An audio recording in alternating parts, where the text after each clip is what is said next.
What is going on, everyone? My name's Boit, and I'm back with some more Age of Mythology. The Titans action spawning in the bottom of the map in the blue color, playing as Odin. His name is Shelty. His opponent today in the red color, playing as Oranos.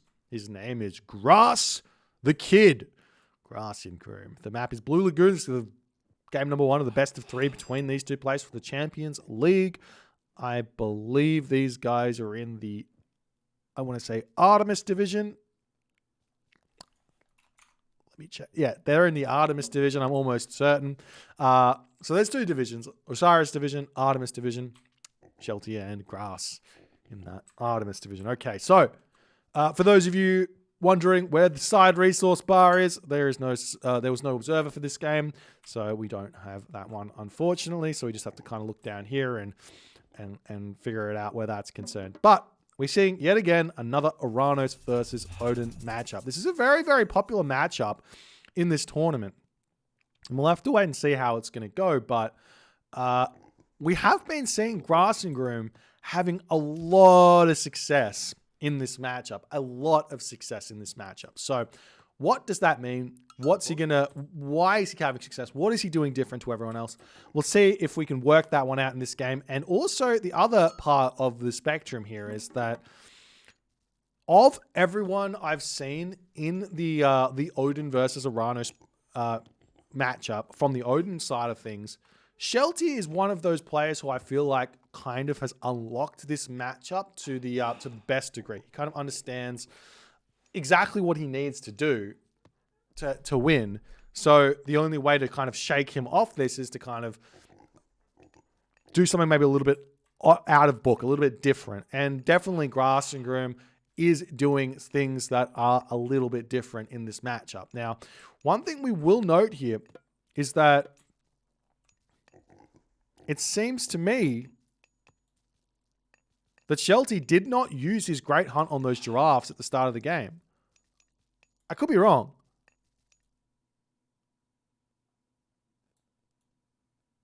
He used Great Hunt on something, but I don't know what.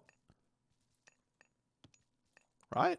Grass is still eating his... Yeah, he didn't. There should be another 2 giraffe there. This is really, really confusing for me. I don't understand this in the slightest, as we see the villagers here are actually going to have to eat a pig to get the final 50 food they need to advance to the next age, as Shelty is going to get a handful more dwarves out. He's going to be sharing the ox cart. Absolutely love this. This is a really good positioning here for Shelty. He's obviously great hunted, maybe like a rhino or the hunt up here or something like that, as a final dwarf is going to be coming out. This is a really, really bizarre build order from Shelty. We'll see how it's going to work out, as Grass and Groom now getting his temple up. One of the big advantages of Odin is great hunting that low amount of hunt at the start of your game to get a huge advantage over your opponent. Because let's think about it from this perspective. If your opponent only has 600 food and you have 1200 food, whatever build order you do, they're not going to be able to match it. So if you get aggressive, you're going to be able to take the advantages where that's concerned. But Shelty here, just not sure exactly what that early game was. Moving over onto this rhino over here, he may have great hunted that. I just honestly did not see it. Let me see where the rhino are. Is there only 2 rhino? Or is there 3? All right, he great hunted the rhino. Why does this make no sense, ladies and gentlemen? We've actually gone through this before. Why does this make no sense? Well, Rhino have got 500 food. Great Hunt gives you 750 food. So you only get 1 Rhino from Great Hunt. Whereas if you have 2 Giraffe, you get 600 food. So great. Whatever. I'm over it. It's fine. It's fine. Shelty going to be showing us how to play this matchup, apparently. So let's just pretend like that's what's happening here. As you see a house coming down, a long house coming down, and the Valkyrie going to be moving across the map from the very get-go, as we do see an Oracle on both sides of this position here, ready to defend his hunt. As look at this Grass here, throwing down double military barracks. He's shown this one before. So I love this split here of the citizen onto 2 different locations, but he will be needing to think about like manually heroizing the oracles, potentially defending his citizen over here, as he does manage to manually heroize one Valkyrie there, as the Valkyrie pops back as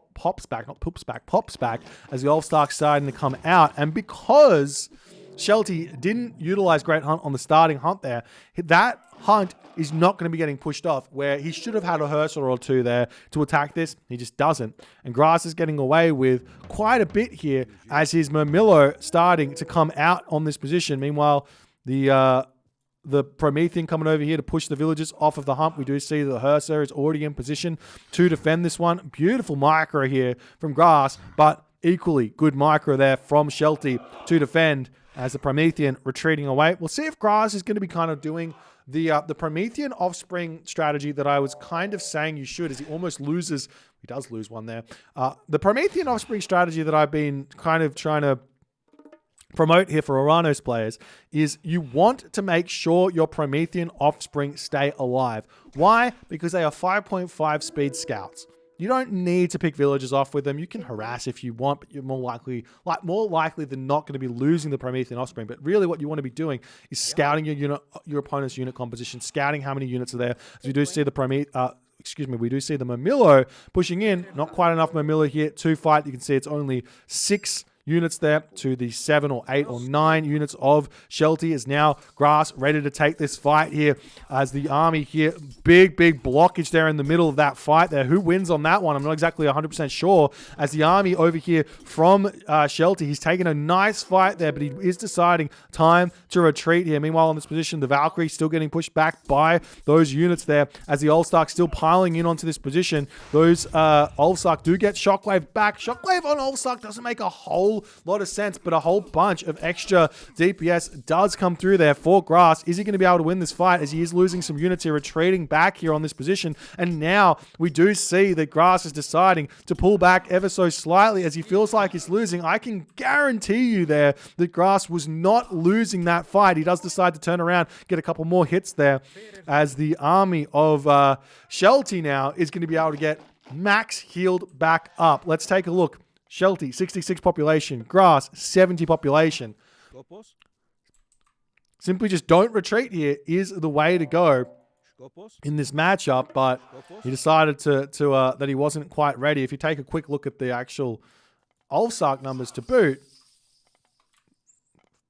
14 Ulfsark, 13 Murmillo. There's also more coming in over here. So definitely Grass has got an advantage in this game thus far. We'll see if he's going to be able to convert it, and we'll see if Shelty decides to go for something different here in this game. So we do see we've got more Ulfsark coming out. Still no upgrades for the Ulfsark. The Promethean are out as well for Grass, as he's realizing that they're going to be a really big help. The Ulfsark taking this fight before all of the units come through into this location there, as well as the Promethean getting pushed back on that position, as the Murmillo here getting caught out.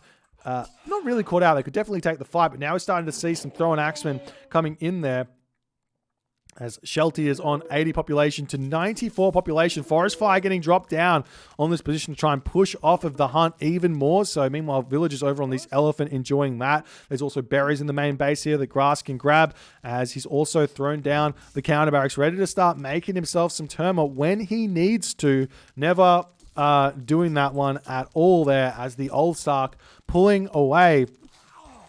As the Murmillo coming through, we do see the Promethean coming through here as well to take out the Throw and Axeman on that position. Meanwhile, Ulfsark coming through here, but look at all of these Murmillo. There's just so many Murmillo here for Shelty, and Murmillo do beat Ulfsarks in the 1 versus 1 trade. We'll see how it's all going to go. Also, the Promethean coming through here are absolutely huge. You 100% just need to micro those Hearser onto the Promethean, otherwise things go really badly, as Shelty getting pushed back here. 89 population for Grass and Groom to 68 population there for Shelty, as the units pulling back here into the main base, and Shelty has to be pushed off of those elephants as well. Finding a different place to grab Hunt is not going to be easy at all, as those Murmillo, they are so absurdly strong at this point.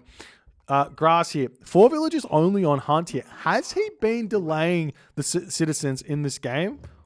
or what? I mean, he's got a whole bunch of villagers on the wood at this point, as we do see some Kyra Ballista starting to come out here. The unit's still pushing through, but now throwing axemen are here, plus a couple of those Hersa to block. These throwing axemen are going to be a big help in this fight. Grass and Groom probably being a little bit overzealous in this fight here, but Shelty, he needs to micro those Hersa onto Promethean and nothing else. That's the only purpose for them in those fights. They are fine against the Murmillo, but he definitely could have won that fight with a little bit better micro. 87 population for Grass, the 64 population for Shelty here as well, as the army pulling up onto this position there. The Kyra Ballista getting a little bit of damage done there as the units pulling into this position here to try and be safe as they possibly can. As the villagers for Shelty have to sit on that berry bush over there. And there's not really a whole lot of easy safe hunt for him to grab. They're also villagers grabbing the pigs on that location. Going to be a little bit slow for him to continue coming through. The Kyra Ballista here trying to get dragged back in onto this position over here. But Shelty, he is in a world of pain right now as Grass is going to be pushing off this food.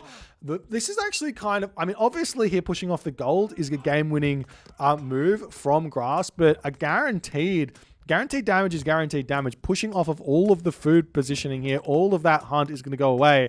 And Shelty with no hunt means you can only make throwing axemen. And those Kyra Ballista are incredibly strong against throwing axemen as the Ulsark starting to move across the map, looking for some sort of a raid to try and get Shelty back into this game. But the line of sight here of Grass has spotted those units coming through. Now we see the Murmillo scouting around on the side here. The gold mine has been grabbed by about 700 gold here. As now the Murmillo spot that one. The units are going to be moving over there to try and take that out. And we see Grass being very sneaky, not giving away that he knows that the gold is there. The Murmillo pushing across onto this position. And Shelty, I don't think he realized that Grass knows, as all of the units are moving through in onto this position. We see the Ulsark coming up. They might find the elephant over there. The units coming through over here, but are they too little, too late? The Murmillo coming in, a big ball of units on both sides coming through, not quite splitting up perfectly there to take all the dwarves out. The dwarves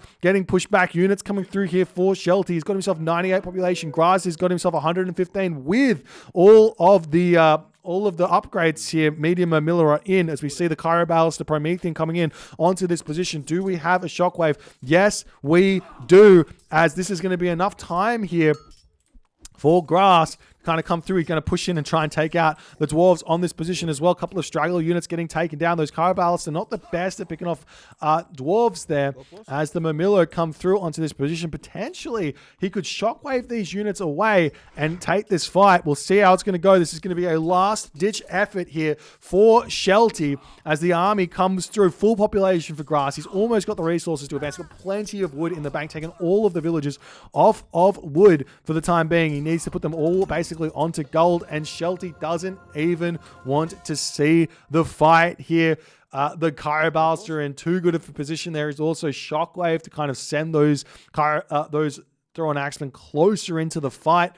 And this is not going to be a winnable fight at all. Shelty gets gold starved. He's sitting at 97 population. He probably could have taken this fight, but he would have ended up falling here nonetheless, as Grass shows yet again this 2 military barracks opening is a counter to these Ulfsark that are being made by Odin players in a big way. And Odin players here, I'm going to go out on a limb here and say that this play here from Grass is not the be-all and end-all. It's not like I've counted Odin loses. It's that Odin now, the ball is in their court. The strategy has been shown. Two barracks, Murmillo coming through, scout that, make a decision to how to play. Do you just go straight in for some early throw and axemen instead of making those Ulfsark? Do you play a little bit more defensively and try and get to the heroic gauge because you know that your opponent here is going to be stuck in the classical age? They're going to be spamming food units quite heavily to try and put some pressure on. You can just make throwing axemen and play defensively. Maybe that's an option. Heroic age, mythic age, Ragnarok, win the game that way as a play against this opening. Who knows? We'll have to wait and see if the Odin players are going to be able to figure it out. But Grass has made his statement here Oranos, very strong against the Odin still. If you guys enjoyed this game, please consider hitting the follow onto the Twitch. If you're on the YouTubes, hit that subscribe button. And I will see you guys in the next game.